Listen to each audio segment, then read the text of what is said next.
Olá, você que me ouve, você que me assiste aqui neste informativo no canal Direito Tributário ao seu alcance.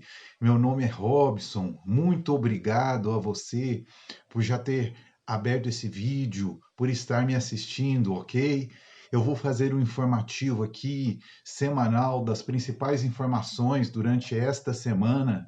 São 36 notícias, então peço a vocês que tenham um pouco de paciência, porque o informativo deverá ser um pouco mais longo, tendo em vista que são 36 notícias. É o informativo mais longo que nós já tivemos aqui até agora, ok? Mas tudo isso, essas notícias, essas informações estão todas condensadas aqui para que você possa ter a melhor experiência com este canal, ok? E as informações estão condensadas, você só tem que ter a paciência de ouvir. E existe a possibilidade também, caso você tenha um interesse específico em alguma notícia, de avançar o vídeo, ok? Então a escolha é sua. Se gostar do informativo, manifeste aí, dê um like ao final do vídeo, né? Se achou que esse informativo agregou informação, teve algum valor, se inscreva no canal, ok? Depois de ter assistido a notícia do seu interesse ou informativo como um todo, tá? E é muito estranho pedir que você já dê o seu like ou que você já se inscreva no canal sem sequer assistir o informativo, não é isso? Sem sequer ouvir. Vamos então? Eu estou aqui com 1 minuto e 44, o nosso tempo aqui. Eu não vou fazer com pressa, mas também não vou fazer de forma desregrada, sem ter um certo controle de tempo, ok? Bom, nós temos os destaques aí. Aí embaixo do vídeo você encontra a descrição das 36 notícias que serão veiculadas, ok? Vamos à primeira delas, a decisão do ministro Ricardo Lewandowski na MP, né, relativa à MP do Trabalho, né? A ação direta de inconstitucionalidade 6366, referente à MP 936. Foi proferida uma decisão pelo ministro Ricardo Lewandowski em caráter cautelar, de medida cautelar, e essa decisão será submetida ao pleno do STF. Atenção, porque na quarta-feira e na quinta-feira da semana que entram agora, existem muitos processos na pauta do Supremo. Pode ser que essa medida cautelar, ainda na semana que entre agora, seja referendada ou não, ou referendada parcialmente pelo Pleno, tá? O que ficou decidido? Olha, ficou decidido o seguinte, lembra? No informativo anterior nós comentamos, adentraram com uma ação questionando essa questão da possibilidade de redução da jornada de trabalho e redução do salário até 70%. Eu já falei muito sobre isso aqui no canal. E o que ficou decidido? Na medida cautelar, basicamente, o ministro entendeu que o sindicato tem que ser avisado, tem que ser notificado quando houver essa redução, e que existe um prazo de 10 dias para isso que foi concedido, tá? Eu vou ler aqui. A cautelar é da segunda-feira, do dia 6/4, e estabelece o prazo de 10 dias para a comunicação dos sindicatos durante esse período. As entidades poderão, se quiserem, deflagrar a negociação coletiva, né, o dissídio coletivo, a negociação coletiva. Esta MP, como eu já falei em informativo anterior, ela não traz apenas questão trabalhista, ela trata também de questão tributária, que já foi abordado em informativo anterior, certo? Bom, gerou muita polêmica essa decisão, porque se entendeu que esse prazo de 10 dias iria atrasar o processo, seja de redução, seja de demissão, né? E aí ficou essa polêmica aí. Todavia, por ser uma decisão de caráter que ainda depende do referendo do pleno, vamos aguardar para ver o desdobramento posterior, tá? Aqui ele diz: os acordos deverão ser comunicados, né, pelos empregadores, perdão, ao sindicato, e ele entendeu que a medida provisória nesse ponto seria inconstitucional, né? Bom, vamos ver aí os desdobramentos posteriores a respeito dessa notícia, dessa questão, que é uma questão delicada, né? Receita Federal, aqui vemos duas notícias de caráter informativo importantíssimas da Receita Federal, tá? Receita Federal vai regularizar CPFs com pendências eleitorais para efeito do pagamento do auxílio emergencial. Então, olha o que diz a reportagem. A Receita Federal informa que, em razão do atual estado de calamidade pública e da necessidade de pagamento do auxílio emergencial, foram alterados os procedimentos internos para regularizar os CPFs que apresentarem pendências eleitorais, tendo em vista que a Justiça Eleitoral, né, os cartórios eleitorais também estão paralisados, aí, estão com o expediente suspenso. Então, a Receita vai fazer isso para facilitar o pagamento do auxílio emergencial, né? Uma boa notícia. Outra boa notícia vem aqui também da Receita Federal, que é relativa. Receita Federal amplia a lista de serviços atendidos pelo chat, o serviço de atendimento, né, por chat da Receita Federal do Brasil. Isso está onde? Está na Instrução Normativa número 1935. A novidade está nessa Instrução Normativa 1935, publicado no Diário Oficial da edição extra do Diário Oficial do dia 8/9. Nós tivemos várias edições extras, né? Tudo aí em virtude do coronavírus. Criada em abril de 2019, então é recente, né? Tem um ano. A Receita Federal teve boa recepção por parte dos contribuintes e a partir de agora, aí aqui vem listando os serviços que foram estendidos para o atendimento via chat. Eu não vou falar de todos, né? Agora, aqui é interessante, porque desde quando foi... Atualmente, olha o que a Receita diz aqui, olha.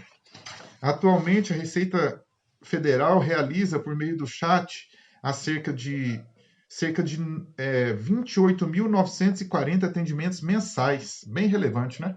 Quase 30 mil atendimentos mensais. A expectativa é que esse volume seja consideravelmente ampliado com a expansão dos serviços apresentados por meio desse canal, tá? Por meio desse canal, ou seja, via chat, né? E agora, numa situação dessa de crise, com quarentena, realmente uma medida acertada aí pela Receita Federal, ampliar os serviços. Vale a pena conferir, tá? No ato normativo que eu disse, já está disponível na internet, você encontra tudo. Os serviços, a lista de todos os serviços. Eu não vou ler aqui para não ficar muito extenso o informativo, tá? Então vamos lá. Vencimentos de contribuições previdenciárias são prorrogadas. No informativo anterior, eu já falei dessa portaria de número 139 de 2020, que prorrogou contribuição patronal, contribuição do empregado doméstico, eu já falei dela lá. Só que ao longo da semana, o que aconteceu? Houve uma ampliação, né? Então, aí, por meio da portaria 150, se ampliou a possibilidade de prorrogação, tá? E aí a portaria 150, ela permite a prorrogação do pagamento de contribuição previdenciária sobre a receita bruta e o fundo rural, né? É o que está dizendo aqui. E aí, olha só, eu vou passar especificamente para o texto desta portaria, que eu dei uma destrinchada aqui para ficar mais fácil. Então, lá, pegando os artigos de lei que a portaria fala, que se referem respectivamente aos tributos que estão falando aqui, né, que vão ser prorrogados, aí ele diz, olha, essas contribuições, né, previdenciárias de que trata, cita os artigos legais, e elas deverão ser pagas no prazo de vencimento das contribuições devidas nas competências de julho e setembro de 2020, tá? Então, está prorrogado para essas datas aí. Pois bem, quais são? Contribuição patronal da empresa, essa já estava, né? E o que entra de novo aqui? A do empregado doméstico também já estava. Então, o que entra de novo aqui? A contribuição do artigo 22A da Lei 8212, que é a contribuição da agroindústria, perdão, a contribuição da agroindústria e do produtor rural entram aqui, né? Então, amplia. O que mais que entra? O segurado especial, tá? E nessa categoria de segurado especial entrou o contribuinte individual e o trabalhador rural, ok? E a receita bruta, que eu já falei, né? Basicamente são essas, tá? Ok, vamos a mais prorrogação de tributos. Prorrogação de tributos é o assunto mais comum, foi a medida mais adotada pelos países que estão sofrendo aí com o coronavírus, como eu disse no informativo anterior, com base na pesquisa do INSPER. E aqui no nosso informativo também a gente consegue observar que a maior parte das notícias se refere à prorrogação de tributos, tá? Olha só, Receita prorroga para dia 30/6, prazo para declaração da declaração final de espólio e da declaração de saída definitiva do país, tá? É a instrução normativa de número 1934, publicada no dia 7/4, também em edição extra do Diário Oficial. Ficar muito atento com essas edições extras, porque às vezes a pessoa vai na edição normal e esquece da edição extra. Ok? Então, prorrogado para o dia 30/6. O que mais? FEComércio de São Paulo pedirá ao governador Dória que adie mensalidades do parcelamento especial, tá?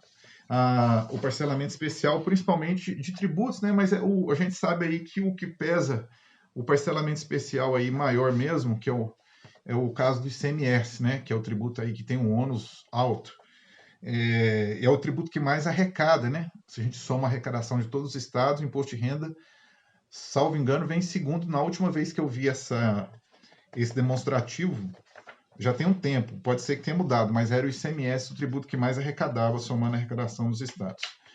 Bom, a FEComércio vai pedir esse parcelamento vai pedir o adiamento, né, do parcelamento especial, que não é o parcelamento comum. Existe parcelamento comum, parcelamento especial. O parcelamento especial é aquele que é feito com aí um desconto de multas, de juros e tudo mais, tá?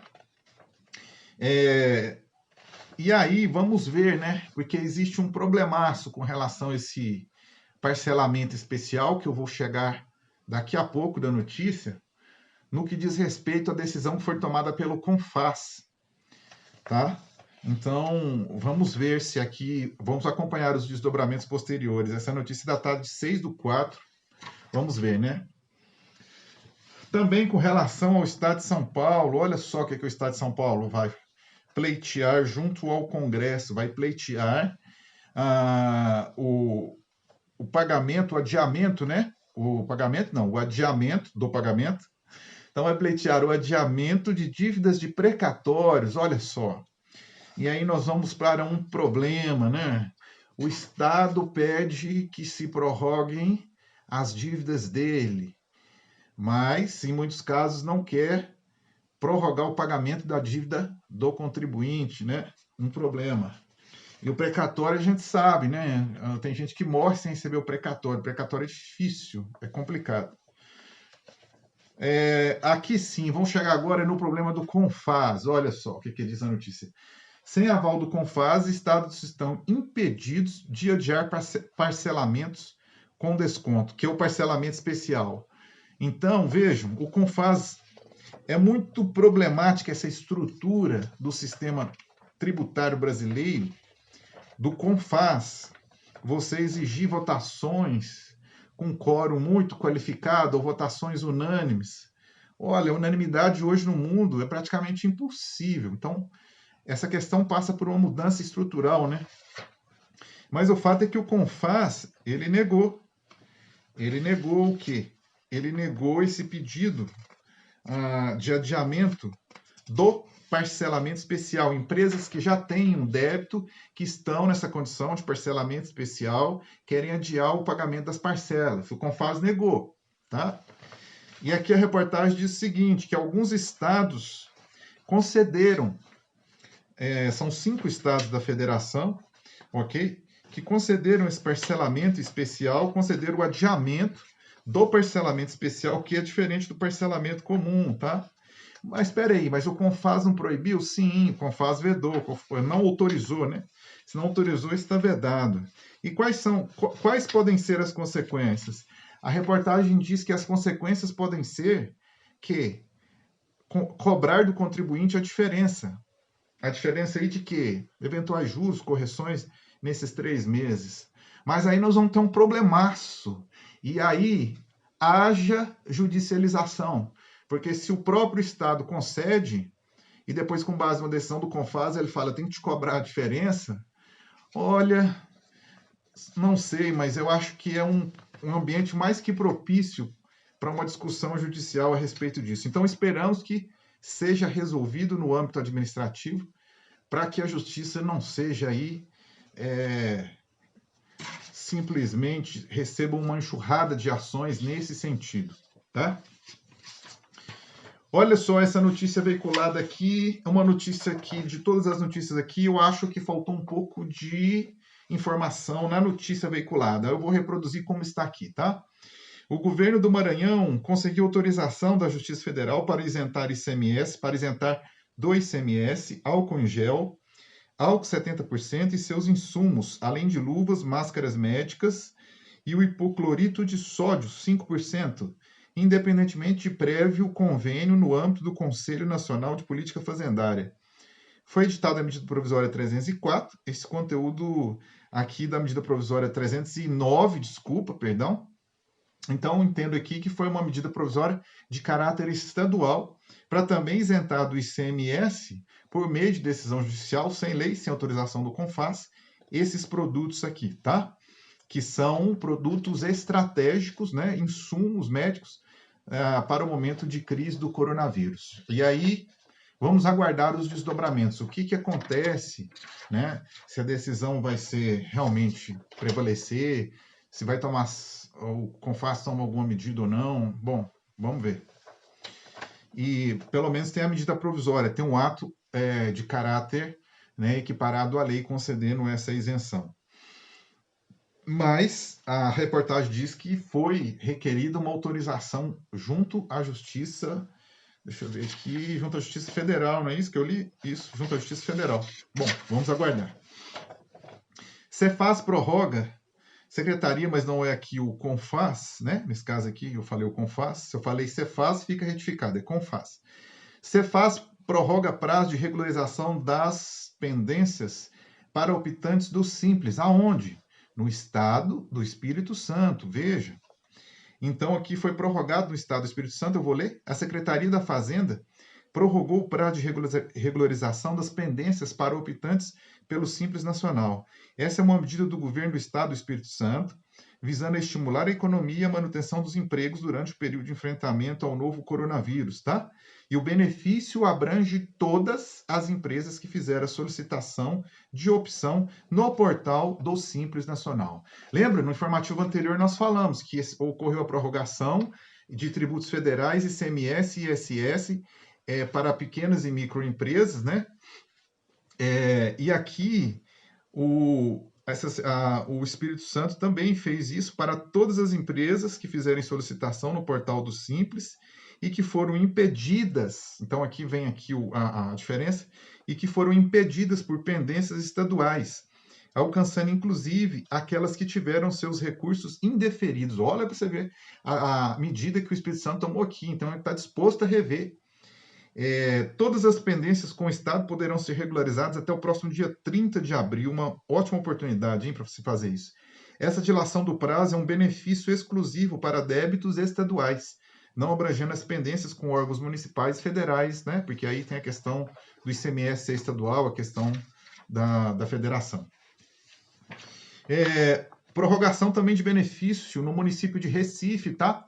Eu não tenho condições de acompanhar todas as prorrogações, então se tiver alguma prorrogação que ocorreu e eu não falei aqui, você posta para mim que no próximo informativo eu coloco, mas eu não tenho condições de acompanhar todas, porque nós temos aí 26 estados da federação, Distrito Federal e mais de 5 mil municípios, é impossível acompanhar tudo. Então, quem reside nesses municípios, as empresas têm atuações em mais de um município, estados, como eu já disse aqui, tem que acompanhar. Então, vamos lá. Aqui é o município de Recife, suspendeu por 90 dias ISS de todas as empresas do Recife inscritas no Simples Nacional, tá? Uma medida aí que é objetiva dar fôlego, né? Dar um refresco, dar um refrigério, até que a crise do coronavírus se acalme, né? E a gente comece a voltar à normalidade. Acho que ainda leva um tempo ainda. Mesmo que passe, mesmo que depois a gente superar essa crise, eu acho que ainda vai levar um pouquinho de tempo ainda, ok? Campinas, olha, publica prorrogação também de ISS para pequenos e microempresários, ok? Que mais? Agora vamos, eu analisei agora esses pedidos de prorrogação administrativos feitos, né, administrativamente. Vamos analisar agora os judiciais, os que foram feitos judicialmente, né, e a guerra das liminares. Vamos ver. Já temos decisões do segundo grau. A PGFN, a Procuradoria-Geral da Fazenda Nacional, diz que a decisão do TRF1 é a primeira, em segundo grau, favorável ao contribuinte. Por isso ela está em destaque aí neste informativo, tá? Vamos lá. Justiça suspende impostos federais de empresas no Amazonas. Olha, a empresa Habib's e a empresa Ragazzo no Amazonas. O pedido foi feito por um escritório de advocacia e foi concedido pela 9ª Vara Federal do Amazonas, que considerou que a crise econômica decorrente das medidas impostas para o enfrentamento da epidemia impactam no fluxo de caixa das empresas, o que lhes retira a capacidade de pagamento dos tributos, inclusive os salários dos colaboradores. O que mais? Justiça nega pedido de isenção de imposto a cervejarias, tá?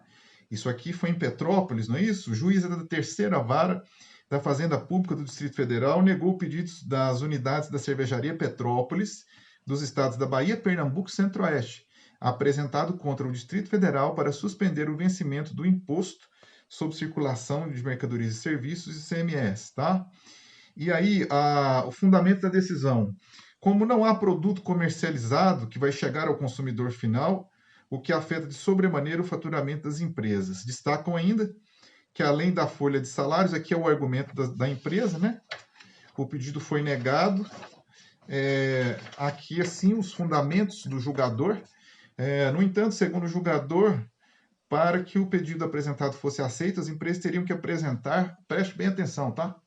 Você que milita nessa área, preste bem atenção nessa decisão e na decisão que eu vou ler daqui a pouco.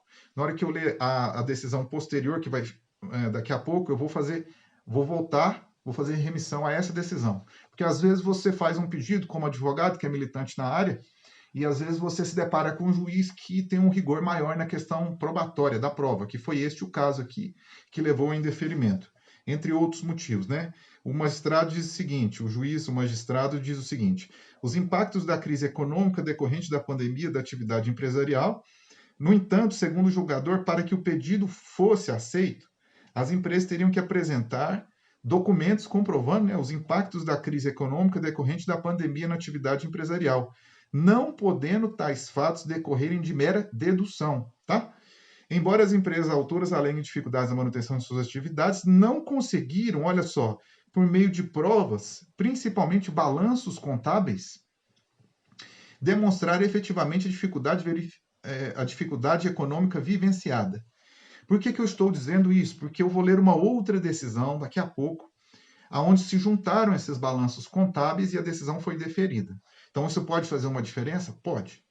Então, na dúvida, até, né, cautela demais nunca vai ser algo maléfico, mas pode ser algo benéfico. Você, o advogado que milita nessa área, é bom juntar. Se tiver essa demonstração, esse balanço contábil, é interessante juntar, tá? Governo prepara MP que permite que empresas devedoras renegociem o débito. Será que vem mesmo? A notícia, por exemplo, a notícia agora está só no âmbito da cogitação, tomara. E aqui fala, ó, que não estão com recolhimento de impostos em dia, possam renegociar os seus débitos, ou seja, as empresas que devem impostos possam renegociar seus débitos, e o governo promete uma MP especificamente para isso. Olha, pode ser a solução para essas judicializações, onde pedidos são deferidos, outros são indeferidos, né? Vamos ver, vamos aguardar e torcer, tá? Agora, tem um problema, né? A questão da autonomia dos entes federados, vamos ver. Com relação a ICMS e ISS, tá? Ainda mais com relação a pedido de prorrogação judicial, olha, lembra da portaria 12 de 2012? Pois é, ela foi muito utilizada e continua sendo, né? Nessa semana foi também utilizada para se requerer o quê? O adiamento, né?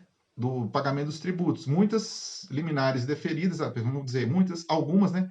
Liminares deferidas, não sei dizer exatamente quantas, com base em quê? Com base na portaria 12 de 2012. Mas em uma das notícias aqui, para preparar esse informativo para você, olha o que eu li. Isso aqui não sabemos se vai se confirmar, então é um rumor, né? É um boato. Vamos ver se isso se confirma ou não. Mas eu, particularmente, acho que pode acontecer, não é uma coisa tão improvável assim. Ó, a esse respeito, foi noticiado pela imprensa no dia 30 de março de 2020 que, em razão do aumento de liminares, olha lá, concedidas para a postergação do pagamento de tributos com base na referida portaria, a 12 de 2012, a Coordenação Geral da Tributação, a COCIT, da Receita Federal, poderá editar norma contra a aplicação da portaria atual pandemia. Nós sabemos que portaria é um ato precário, pode ser revogada a qualquer momento. Então, tendo em vista o aumento dessas liminares, já a Receita Federal já está cogitando se revogar essa portaria. Não sabemos, vamos aguardar os desdobramentos posteriores, né? Mas é uma notícia aí de caráter informativo, porém, lá nos outros informativos, eu disse que tem outras teses, tem outros argumentos, tem outras questões, né? Que os advogados podem alegarem que, fora dessa portaria, o próprio estado de calamidade, redução de fluxo de caixa, provado com documentação contábil. Então, você achar que revoga a portaria para acabar com as liminares, acho que não vai dar certo, tá? Melhor mesmo era cada um entender a dificuldade do outro no momento desse, né? Olha só, produtores de soja do Tocantins pedem suspensão de cobrança interestadual. Bom, que cobrança é essa? Veja. A Associação Brasileira dos Produtores de Soja, a AproSoja, ajuizou ação direta de inconstitucionalidade contra a lei estadual 3617 de 2009 do Tocantins, que impõe aos produtos do Estado o pagamento de 0,2% sobre o valor das operações de saídas interestaduais, inclusive com destino à exportação, para compor o Fundo Estadual de Transporte, chamado de FET, F-E-T. Bom, aqui os argumentos estão questionando que isso aí equivale a uma tributação, que essa cobrança é muito semelhante a um tributo, e que ela seria ilegal, que ela seria inconstitucional, que ela fere o princípio da isonomia, porque geraria um ônus sobre a soja comercializada no estado de Tocantins. Tem um outro argumento ainda, que é a questão da Constituição Federal imunizar, né, a exportação. Bom, vamos ver aí quais serão os desdobramentos, né, dessa ação. Vamos ter que aguardar.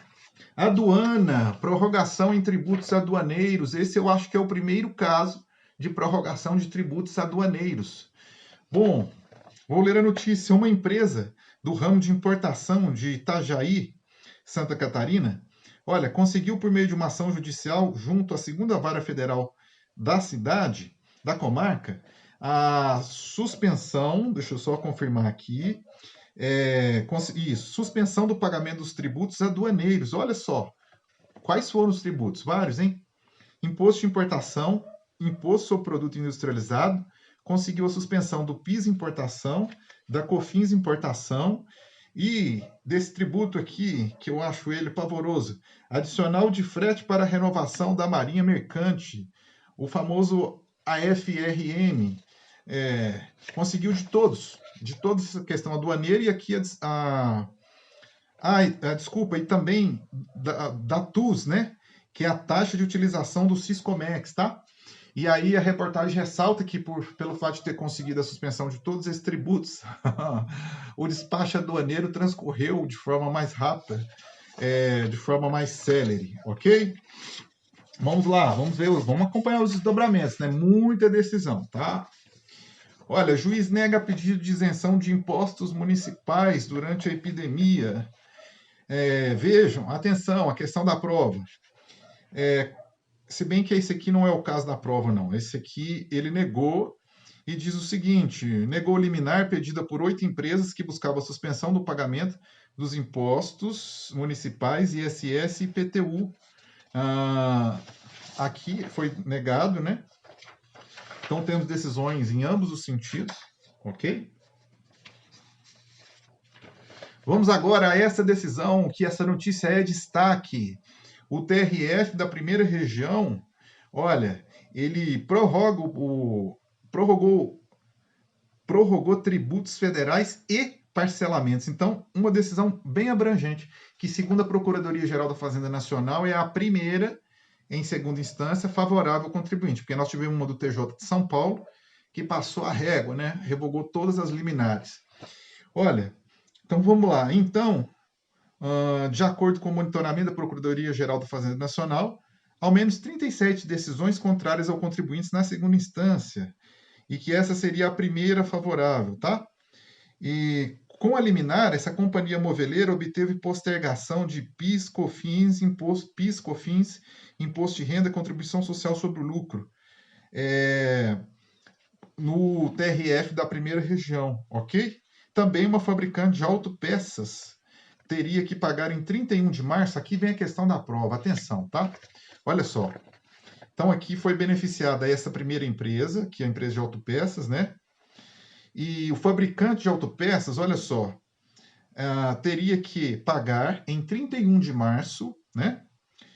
6 milhões de folha salarial e 1,5 milhões, 1,5 milhão de parcelamento especial, refis, mas não teria caixa para arcar com ambos.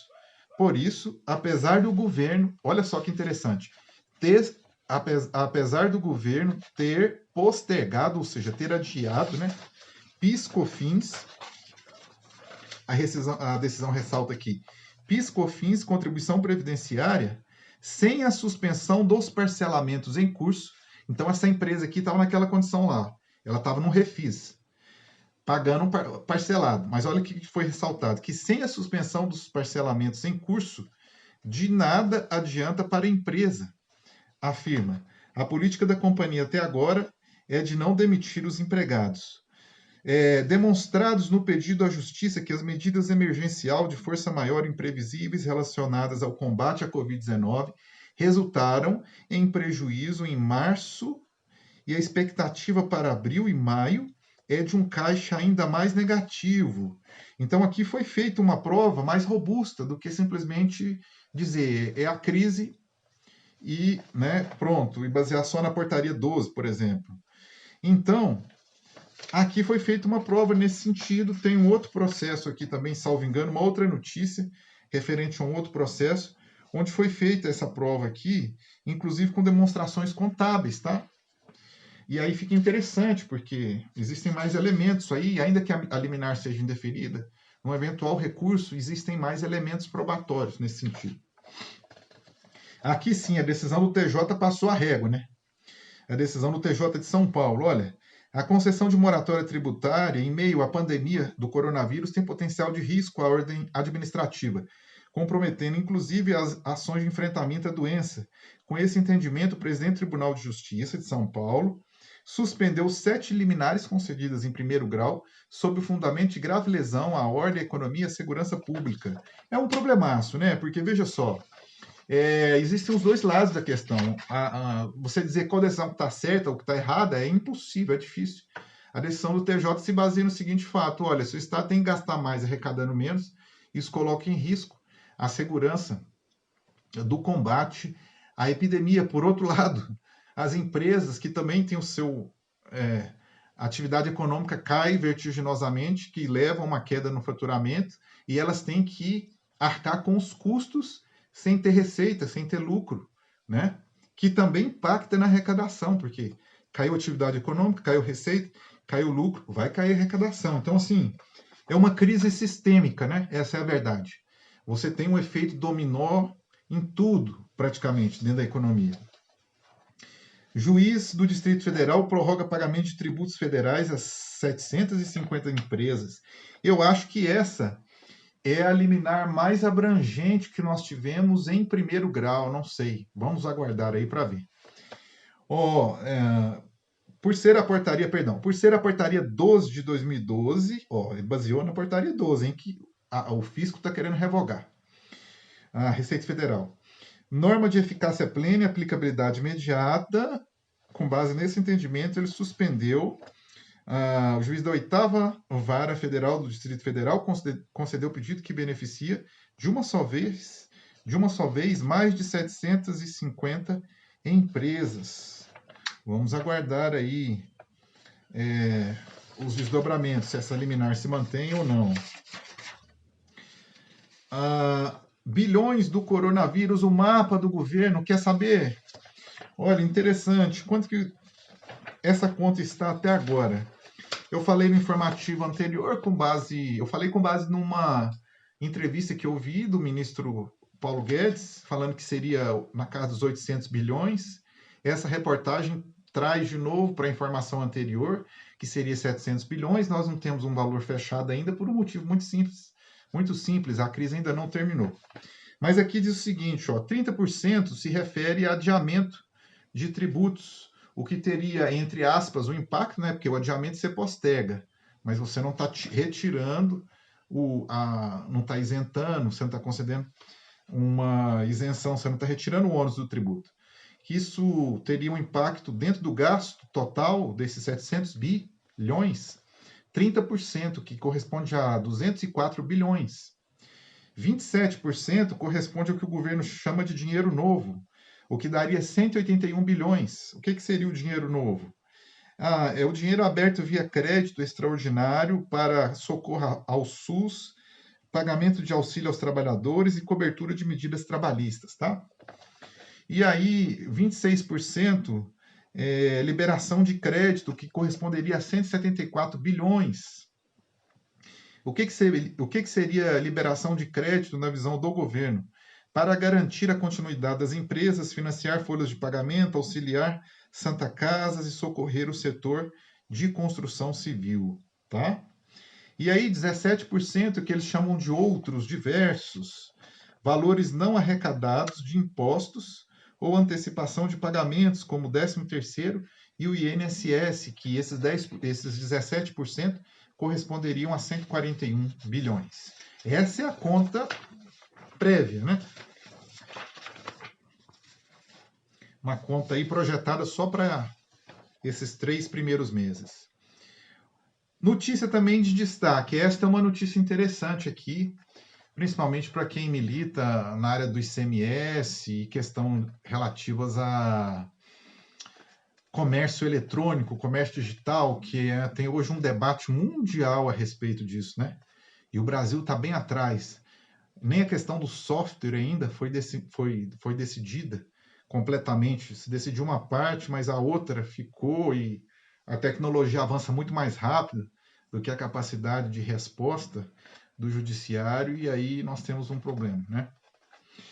Então vamos lá. Olha o que diz aqui. A Abranet e a Brascom advertem que cobrar ICMS no comércio eletrônico é inconstitucional. Uma lei do Estado do Rio de Janeiro, tá? Que diz o seguinte, ó. Essa lei aqui é a Lei 2023 de 2020, que já foi aprovada pela Alerj, a Assembleia, e está esperando sanção. E o que diz essa lei? Olha, vou ler a reportagem. Mesmo tendo sido um projeto do governo do Estado do Rio de Janeiro, entidades de internet e empresas digitais, essas duas que eu informei, alertam sobre a inconstitucionalidade da cobrança de ICMS sobre o comércio eletrônico, tá? Além de apontarem que a medida vai inibir o uso da ferramenta digital em um momento em que elas são ainda mais importantes diante das medidas para evitar disseminação do coronavírus, há um pedido formal para que o governador vete este projeto de lei que está aguardando sanção, né?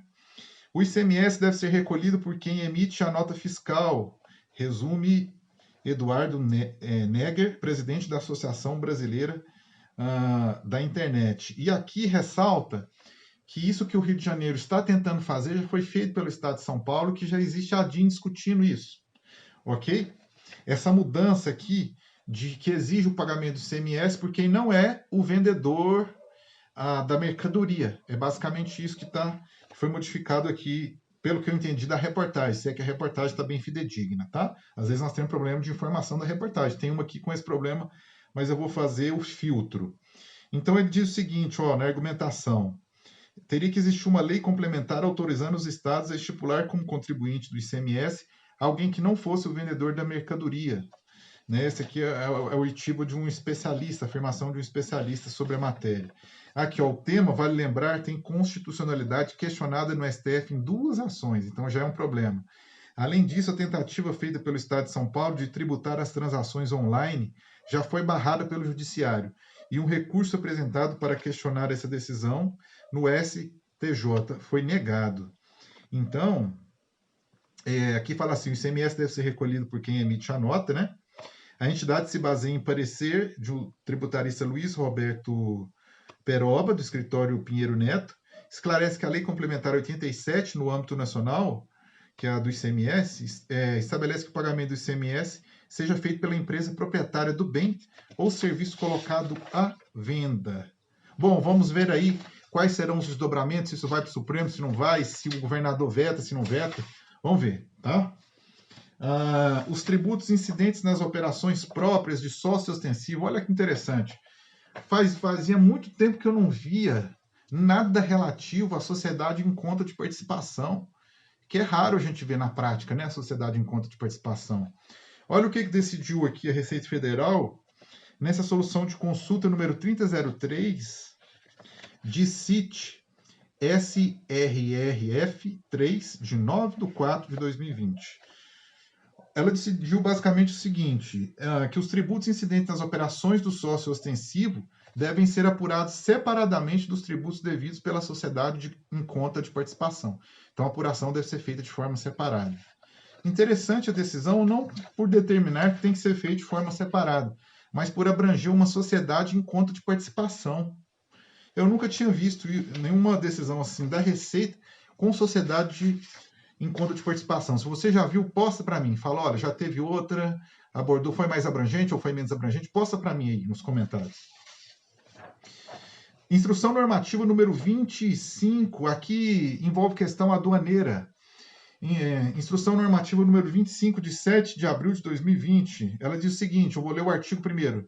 Autorização de importação de espécies vegetais, suas partes, produtos e subprodutos e outros artigos regulamentados fica condicionada à definição dos requisitos fitossanitários. Então, aqui é a importação de vegetais com uma finalidade de terapêutica, né, de fitossanitário, específicos estabelecidos por meio da análise. Então, a definição dos requisitos fitossanitários, então, é o uso de vegetal como fitossanitário, está sujeito aos requisitos específicos estabelecidos por meio de análise de risco de pragas, a ARP, de acordo, olha para você ver, com a Convenção Internacional para a Proteção dos Vegetais, na forma dessa instrução normativa e do seu anexo. A instrução normativa é muito grande, eu não vou ler aqui. Então, aí, quem trabalha com essa parte de importação de vegetais, ou tem uma empresa que às vezes dá uma consultoria, né? Uma assessoria nessa área, saiba dessa instrução normativa aí. Vegetais aí, não são todos vegetais, lá fala, né? Vegetais para uso fitossanitário. Eu não sei se abrangeria a questão terapêutica. Eu cheguei a falar na questão terapêutica, mas fica retificado, porque ela está falando fitossanitária, tá? Olha só, a decisão do CNJ, né? O nosso querido CNJ aí, olha, decisão do CNJ ameaça Receita com depósitos judiciais. No informativo anterior eu disse, é estranha essa decisão do CNJ. Por que ela é estranha? Porque é uma decisão que tinha caráter judicial. Bom, para você que não assistiu os informativos anteriores, tá lá. O que a decisão do CNJ falou? Olha, onde tiver depósito, pode, o contribuinte pode, né? O litigante, vamos dizer, o litigante pode trocar isso por fiança, por seguro ou fiança bancários. É o que diz a decisão. Então, ele pode pedir para o juiz levantar o valor que está lá depositado, o dinheiro, em troca ele dá a fiança ou a calção, né, ou seguro, fiança e calção, que a decisão do CNJ disse. Em troca, ele dá essas garantias bancárias, né, que é a fiança e o calção, tá? Só tem um probleminha, né? Esqueceram que existe uma remuneração sobre os depósitos judiciais que não pertence à parte, que normalmente isso ou fica com o tribunal ou fica com a União, tá? Aqui no caso específico do tribunal no qual eu sou juiz, que é o TJMG, a remuneração desses depósitos ficava, antes do Estado levantar tudo, isso gerou uma ação direta de inconstitucionalidade, ficava com o tribunal. Veja, são valores consideráveis, porque se você tem lá bilhões em depósitos, esse rendimento, que não é juros e nem correção legais, é o rendimento do depósito. Isso é um valor considerável. Quer ver como é que é considerável? Eu vou falar aqui. A reportagem traz os valores. E aí a decisão do CNJ que manda levantar, o que vai acontecer? A União vai perder o rendimento dos depósitos, tá? Esqueceram disso, né? Ou então não lembraram que essa decisão tinha essa repercussão e que é uma decisão com conteúdo judicial. Teve juiz que já negou, mesmo com a decisão do CNJ, né? Porque aqui envolve uma questão judicial, uma decisão de caráter judicial, e o CNJ é um órgão administrativo. Como é que ele vai emanar uma decisão de caráter judicial para todos os magistrados? Estranho. Mas a gente vive tempos sombrios no direito, essa é a verdade. Então, olha só, ó, os valores aqui, ó. O Tesouro não quis estimar o potencial, olha para você ver, do impacto da decisão do CNJ. Por quê? Não tem a transparência? Dados do anexo de riscos fiscais da LDO de 2020 mostram que o fluxo anual de entradas e saídas varia muito, mas é de muitos bilhões favorável ao governo central. Então, aqui é interessante. O cálculo que ele fez aqui, ó, considerando o que o governo levanta e o que o governo paga. Então, líquido, é só o que fica, o que o governo teria direito. Fala que o saldo é favorável ao governo. Enquanto, olha só, em 2018, dado mais recente, as receitas desse tipo de depósito somaram 17,2 bilhões, enquanto as despesas decorrentes da reversão por decisão judicial foram de apenas 6,2 bilhões, ou seja, o impacto líquido positivo é de 11 bilhões, tá? E aí, dados relativos a 2018. Então, vamos ver aí, porque, olha, será que o Estado vai contra a resolução do CNJ, entra como medida judicial, mostrando esses números aqui? Não sei, né? Quem julga, quem pode julgar essa ação, às vezes está no CNJ, e aí é um problema também, junto ao STF, né? Porque do ato do CNJ teria que ser para o STF. Olha só, Receita cobra imposto de renda sobre valores recebidos de trust, não sei se pronuncia, se seria trust, por herdeiros, tá? Então vamos lá. O que é esse instituto do trust? Como se escreve o trust na pronúncia? É o seguinte, olha, os especialistas aqui, é uma notícia até de destaque, mas os especialistas chegaram a um consenso que esta instituição não está regulamentada, esse instituto não está regulamentado do ponto de vista tributário. O que é um instituto? Uma pessoa, por um ato de vontade, vou explicar de forma bem simples, né? Então, uma pessoa, por um ato de vontade, seja por ato inter vivos ou causa mortis, esteja essa pessoa, que é chamada de outorgante vivo ou morto, ela institui o que se chama de um trust ou trust. E aí, o que acontece? Vai ter uma outra pessoa que é beneficiária. Então, por exemplo, eu tenho uma empresa, eu instituo por ato inter vivos e que também vai valer depois da morte, que dessa empresa, os frutos dessa empresa, o rendimento dessas empresas, quem vai receber, por exemplo, será a minha filha e a minha esposa, né? E também posso fazer a transferência patrimonial por via desse instituto da empresa que esteja atuando no exterior. O caso aqui é atuando no exterior, porque se estiver atuando aqui no território nacional, não tem discussão, até onde eu sei. Aí, vejam só, não há uma regulamentação sobre isso, tá? E aí você tem discussões em dois tributos, que é o imposto de renda, porque está recebendo os frutos, os rendimentos da empresa que atua lá no exterior, ou se a Receita Estadual entende que é uma transferência patrimonial, no caso da morte, né? Quando a pessoa morre, que eu falei no início, que pode ser por ato inter vivos ou pode ser por ato causa mortis. E se a Receita Estadual entende que há uma transferência patrimonial, poderia incidir, além do imposto de renda, o imposto sobre transmissão causa mortis. Qual que era a discussão aqui, basicamente? A discussão aqui, basicamente, era o seguinte.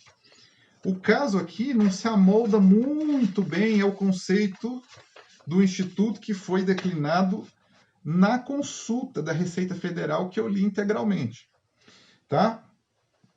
O caso aqui era o seguinte, ó, em resumo, a consulente, que era a beneficiária que estava recebendo esses valores, a beneficiária do trust, com sede nas Bahamas, da qual o marido era titular, após o falecimento do esposo, ela continuou a receber essa distribuição, essa renda,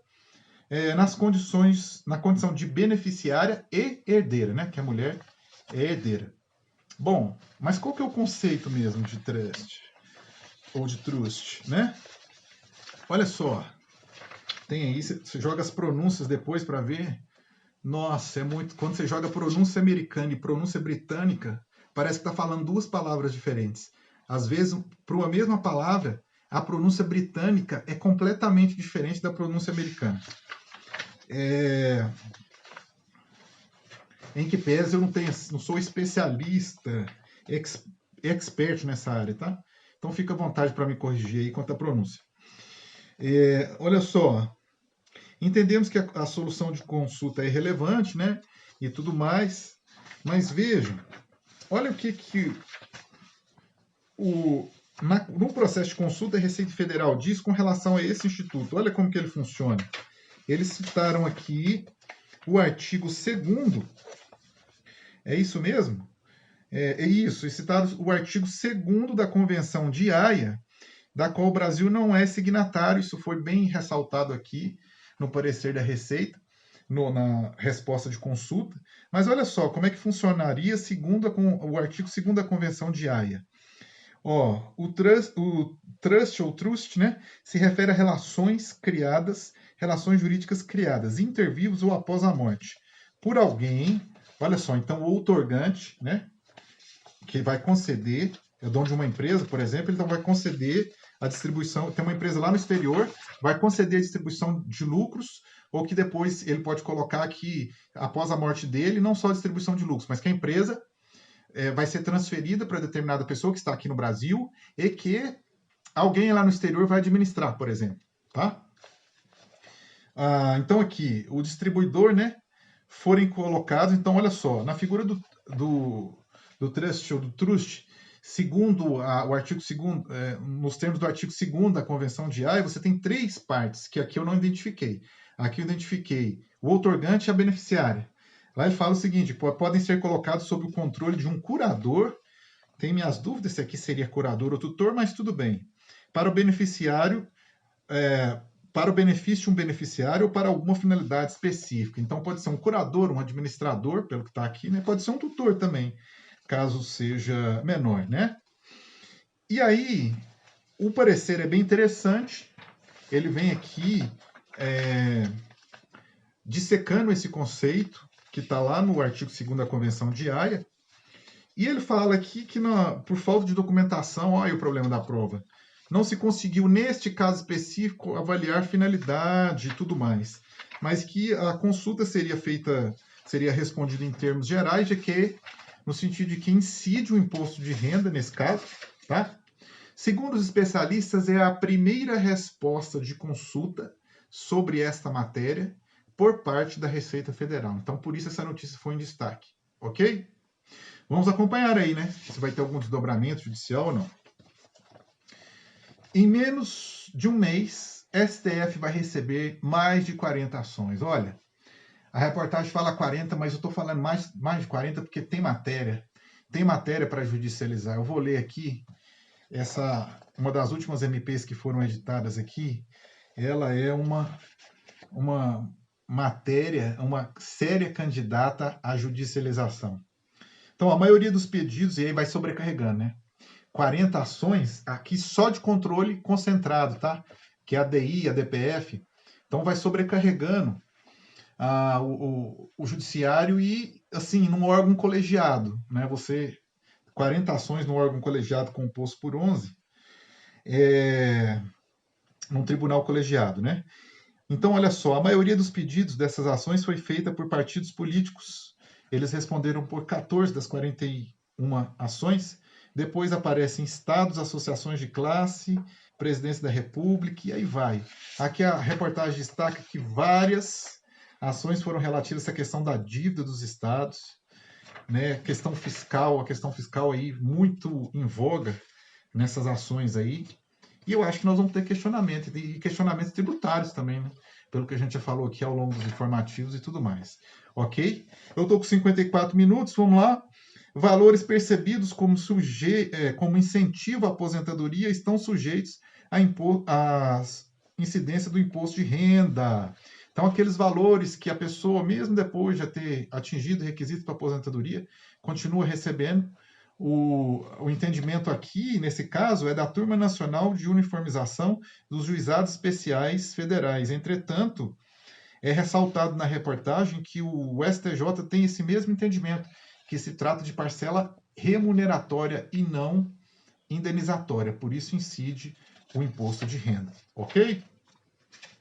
Isenção de IPI, decisão interessantíssima, olha, decisão de IPI pode ser analisada mesmo sem registro de deficiência na CNH, e aqui o judiciário considerou o seguinte, a decisão lembra ainda que a condição de deficiência deve ser comprovada por laudo de avaliação emitido por profissional vinculado ao serviço público de saúde ou serviço de saúde privado, contratado ou conveniado. E que no presente caso havia esse laudo comprovando a seguinte enfermidade: monoparesia, deficiência física especificada em lei, que a princípio permite a aquisição de veículo com o benefício do IPI.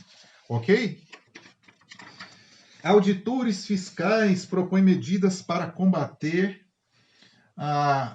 o coronavírus, o Covid-19. Olha, vamos lá. Vejam as propostas. Eu vou ler aqui rapidamente, mas aqui eu acho que a gente compensa ler. Olha, entre as propostas pelos auditores estão assuntos polêmicos, como imposto sobre grandes fortunas em caráter permanente, a redução ou eliminação da arrecadação compulsória para o sistema S, o aumento da alíquota de tributos com acréscimo temporário de 15% na contribuição social sobre o lucro para bancos e instituições financeiras, 4% na COFINS para instituições financeiras e alteração definitiva da alíquota máxima de 30% do imposto causa-mortes, cujo limite atual hoje é de 8%. Olha para você ver, eles estão propondo subir a alíquota de 8% para 30%. E eu acho que a nossa questão de impostos sobre patrimônio, sinceramente, olha, num momento desse, veja, eles propuseram isenções. De tudo isso aqui que eles propuseram, uma única medida que, na minha opinião, é interessante, e salvo engano é essa. Eles propuseram aqui as isenções para pequenas e microempresas até 2021. Isso seria interessante para pequenas e micro. E com faturamento anual de até 1,2 milhão, está aqui, que apresenta um decréscimo de ao menos 20% em relação ao ano anterior. E aí nós temos que saber quanto que essa medida custaria para o governo. Segundo aqui as entidades representativas, quem está aqui? Sindifisco Nacional, Fenafisco, Fenafim, a Febrafit, a Anfip e a Unafisco. Segundo eles, essa medida aqui de isenção dos impostos custaria 20 bilhões em desoneração. Será? Olha, eu acho que custa um pouco mais, mas não é difícil você mensurar. A Receita Federal tem o gasto todinho, que ela chama de renúncia de receita. Ela diz que o regime especial da pequena e microempresa para a receita, ela chama de renúncia de receita. Isso não é renúncia de receita. É um regime especial mais favorável que tem o comando normativo central dele é a Constituição Federal. A Constituição diz que o tratamento tem que ser diferenciado. Então não é renúncia de receita. Mas lá eles têm esses valores. Da pequena e microempresa. Se você abrange outras, eu acredito que o valor deve ser maior do que os 20 bilhões aqui. Mais arrecadação. No intuito de aumentar as receitas, auditores trazem medidas que podem incrementar em até 229 bilhões os cofres públicos, tá? E aí são essas medidas, aumentar o imposto de transmissão causa-morte de 8% para 30%. Você está louco, ninguém vai aguentar isso aqui, pagar esse imposto. Entre as mudanças fiscais provisórias pelos auditores estão a tributação de ganho de capital extraordinário percebido pelo setor de exportação no período de crise, com alíquota de 10% incidente sobre os contratos de câmbio de exportação fechados acima da cotação de 4,45 por dólar. Talvez essa medida aqui, essa alteração pode trazer até 90 bilhões. É um caso a se estudar. E uma outra medida que eu acho que eles propuseram aqui, que me parece justa, é você congelar a taxa de câmbio para cálculo dos tributos incidentes sobre a importação. Tá? a porcentagem utilizada seria de até 30, a porcentagem utilizada seria de 31 de dezembro de 2019, quando o dólar provavelmente, muito provavelmente, estava mais baixo do que hoje. E aí eles ressaltam aqui, não é razoável que o Estado aumente sua arrecadação sobre esse segmento em decorrência de uma flutuação cambial extraordinária. Essa aqui seria talvez uma medida interessante. Agora, aumentar tributos de forma vertiginosa, você vai pegar pessoas que recebem herança, é um problema, né? O fato da pessoa receber uma herança não quer dizer que a pessoa ficou rica, não. Às vezes você tem as duas condições. A herança que está sendo transmitida é de um valor alto, porém o herdeiro que vai receber não é. Ele não tem essa condição, ele não tem uma condição assim tão grande quanto a herança. Eu já vi esses casos como magistrado, eu já vi esse tipo de caso, tá? Ó, então, prescrição e atraso de processos em meio ao coronavírus levam o judiciário a buscar opções. Aqui sim, o judiciário e o Ministério Público revelam preocupação com a questão da prescrição, principalmente em várias trabalhistas e criminais, e com várias criminais, especificamente a Lei Maria da Penha, que tem penas pequenas e podem levar à prescrição com adiamentos sucessivos de pautas, né? Caso essa situação do coronavírus se prolongue além do dia, se prolongue além, né, de 30 de abril. E aí, novamente, não é só na questão trabalhista e nem na questão penal. A questão penal realmente ela é muito delicada aí, com crimes de pena pequena, Lei Maria da Penha na Justiça do Trabalho. Mas, como eu disse no informativo anterior, se prorroga o prazo de vencimento, será que prorroga também a prescrição? Bom, no caso do crédito tributário, né, do pagamento tributário e da prescrição tributária. Não temos uma resposta para isso ainda, até onde eu sei, tá? Se você sabe de alguma notícia relacionada a isso, posta para mim aí também. Olha, vamos lá. Veja se isso aqui não tem. Ah, é difícil, né? O direito diz que a gente tem que presumir a boa-fé, mas tem hora que, quando se trata do Estado, é um pouco difícil. MP 946, olha só. Olha o que diz essa MP 946. Ela permite.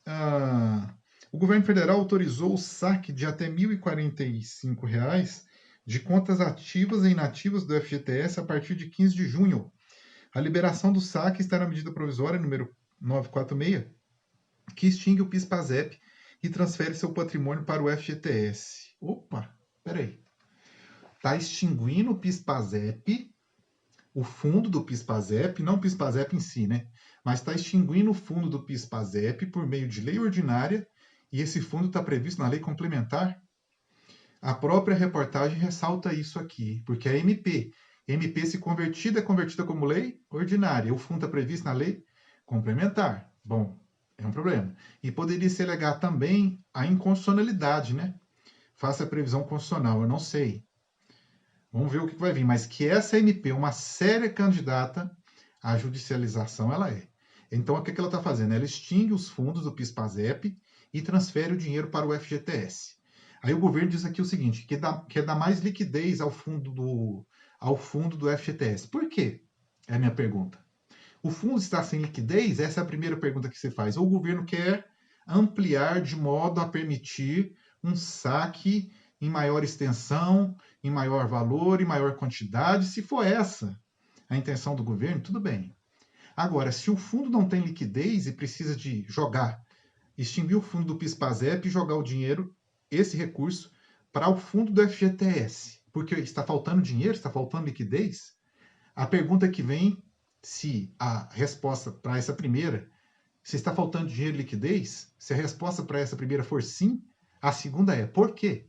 Por que está faltando liquidez do FGTS? O governo está tirando dinheiro do FGTS para outras finalidades? Lembra da Dilma? Uma das acusações do Tribunal de Contas da União foi essa, que estava tirando dinheiro do FGTS e usando em outras finalidades. Depois o Tesouro repôs essa quantia, mas foi usado como um elemento de acusação. Então, por que, hein? O governo deveria dar mais transparência. Agora, já existe um vício, pelo menos aí, de você querer alterar uma lei complementar via medida provisória, que é convertida como lei ordinária. Vamos ver. Essa é a séria candidata à judicialização. Olha, se eu quisesse apostar, tivesse a intenção de apostar, eu apostaria nela. Norma do Banco Central que limita a renegociação de dívida é questionada no STF. Lembra? Nós lemos aqui essa notícia sobre uma norma do Banco Central que ela, principalmente na questão do mutuário, né? Seja pessoa física ou jurídica que tem imóvel financiado, empréstimos e financiamentos de devedores a mutuários no período de 60 dias ou mais, ela prorrogava esse pagamento da parcela do imóvel, não é isso? Lembra? Ela está sendo questionada, essa resolução, tá? Por meio de uma Confederação Nacional do Turismo. Qual que é o argumento? Isonomia. Eles querem a extensão para todas as empresas. É basicamente o que está sendo alegado nesta DIN. Cabe a DIN contra a resolução? Bom, se tem teor normativo, vamos ver, né, o que o Supremo fala. Essa DIN aqui já era esperada. Eu cheguei a falar no informativo que se o governo diz o seguinte, olha, agora a contribuição ao Sistema S está limitada a 50%, metade, e não faz a transferência desses 50% para as entidades do Sistema S, nós temos um problema, porque o valor, a contribuição previdenciária da entidade pertence a ela, e a transferência é feita compulsoriamente do orçamento do governo para o orçamento das entidades. Se você vai lá e passa a régua em 50 e não tem a contrapartida, adivinha só, questionamento judicial. CNT, Confederação Nacional do Transporte, questiona MP que reduz contribuições de empresas ao Sistema S. Olha só, eles estão alegando justamente isso, que o governo, além de ter cortado os 50%, ele aumentou para 7% a retribuição pelos serviços de recolhimento e repasse. Então, estava em 3,5, né? Esse aqui ele diz que deveria destinar 7, o valor arrecadado, né? Então, ele aumentou essa contrapartida que ele cobra de 7% e ainda reduziu pela metade o orçamento, e aí fica praticamente impossível, né, das entidades efetuarem, exercerem aí as suas funções, né? Olha, eu não tenho nenhuma opinião formada se eu sou contra ou a favor do Sistema S. Já ouvi muita gente falando contra, já ouvi muita gente falando a favor. Tudo bem, é um debate que tem que ser feito, mas o que você não pode fazer é passar por cima do sistema de leis, das normas, em nome de dizer o seguinte, agora vocês têm que dar cota de vocês de sacrifício. Aí você vai lá e pratica uma ilegalidade, uma inconstitucionalidade. Isso não pode acontecer. Eu encerro por aqui o informativo. Eu estou com 1h07. Parece que é muito tempo, mas não é, porque no informativo lá de 28 notícias, salvo engano, eu gastei 1h e pouco. Então aqui foram 36 notícias, tá? Eu agradeço imensamente a sua participação. Se você gostou do vídeo, se você acha que agregou valor, se você acha que fez uma diferença, que tem um conteúdo informativo, dê o seu like aqui, se inscreva no canal. Obrigado, que Deus abençoe imensamente a sua vida e a da sua família, e até o próximo informativo.